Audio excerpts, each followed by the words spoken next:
Have you ever noticed how certain actions, lighting a candle, bowing your head, hearing a chant, seem to stir something deep inside you?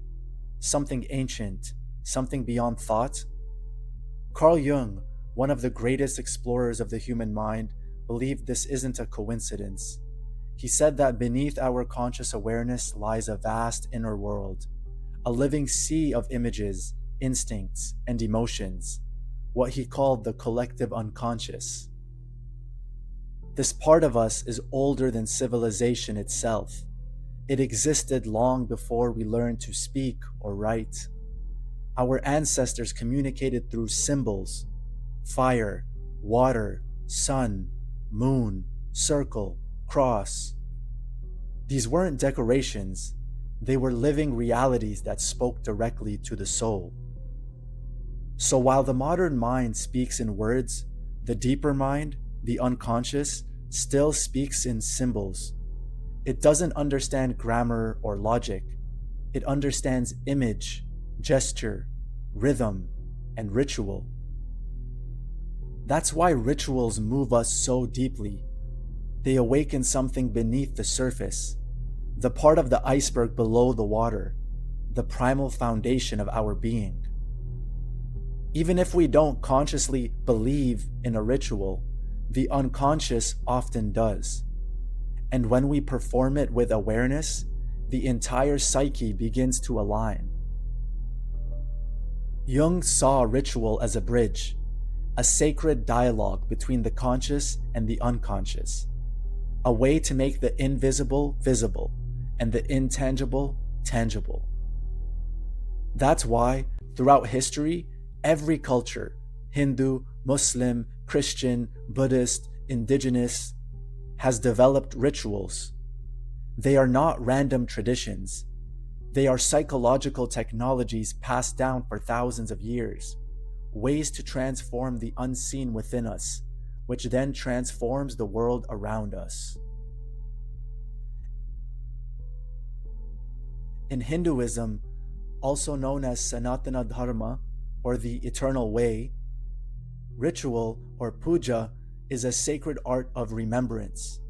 Each offering, each chant, each gesture is symbolic in communication with the divine. When a devotee lights a diya lamp, they aren't just creating light. They're invoking Agni, the sacred fire, messenger between the human and the divine. The flame symbolizes awareness, and the act of lighting it says, "May the light within me awaken."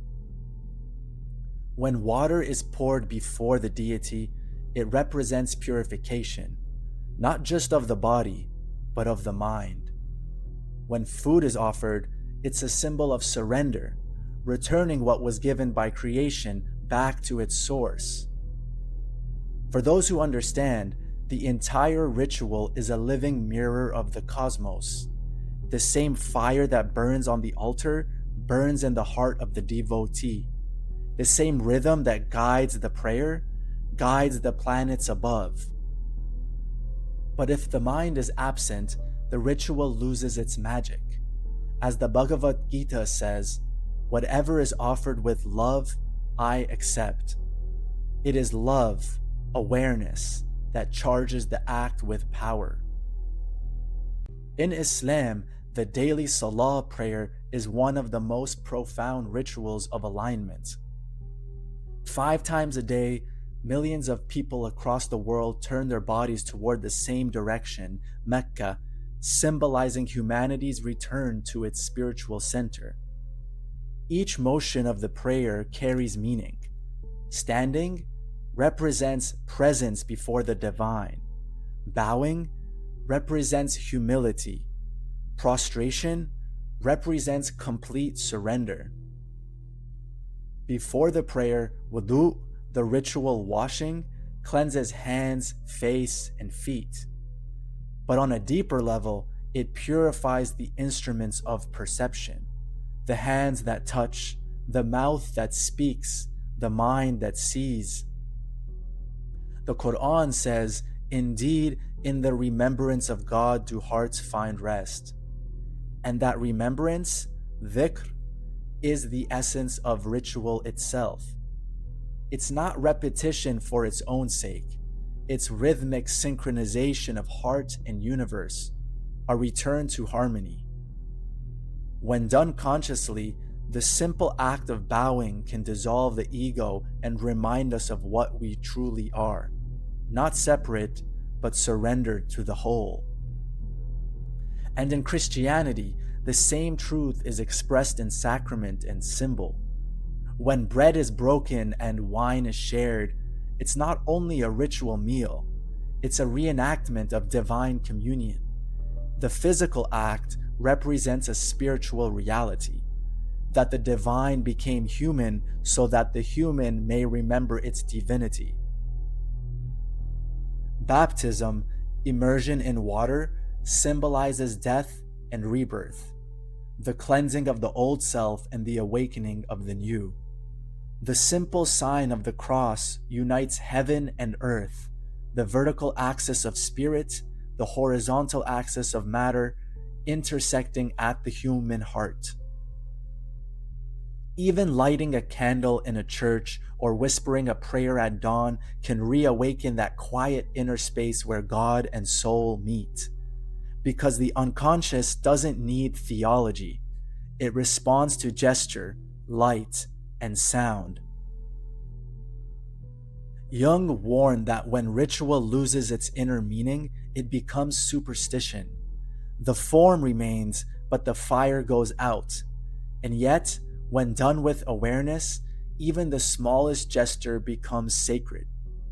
Washing your face in the morning can be a baptism. Lighting incense can be an offering. Sitting in silence can be prayer. The power lies not in the act, but in the presence behind it. Because ritual is mirror, it reflects your state of consciousness. If you're empty, it's empty. If you're awake, it becomes holy. Every faith, every culture has its rituals, but at the core, they are all speaking the same language, the language of the soul.